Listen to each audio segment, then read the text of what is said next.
সুপ্রিয় শুধু ভক্তমণ্ডলী, রাধাকৃষ্ণ টেম্পল আমস্টারডামের মিশিগান ইউএসএ এর পক্ষ থেকে রাধাকৃষ্ণ মন্দির সংশ্লিষ্ট সকল ভক্তবৃন্দ সহ আমস্টারডামের তথা মিশিগান সমগ্র বিশ্বের সকল ভক্তবৃন্দের প্রতি রইল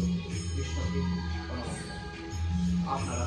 যে যেখানে আছেন নিশ্চয়ই ভালো আছেন, ভালো থাকেন এই প্রার্থনা পরমেশ্বর ভগবান শ্রীকৃষ্ণের শ্রীচরণ প্রার্থনা করি রাধাকৃষ্ণ মন্দির শ্রীচরণ। সম্মানিত শুধু ভক্তমণ্ডলী, আসছে আগামী 11ই জুলাই 2026 ইংরেজি শনিবার দুপুর 12টায় আমি জিতেশ আচার্য এবং আমার সহধর্মী শিক্ষা আচার্য আমাদের ছেলে শুভ দিন উপলক্ষে দুপুর 12:30টায় বিশেষ পূজা, একটায় গীতা পাঠ, দুইটায়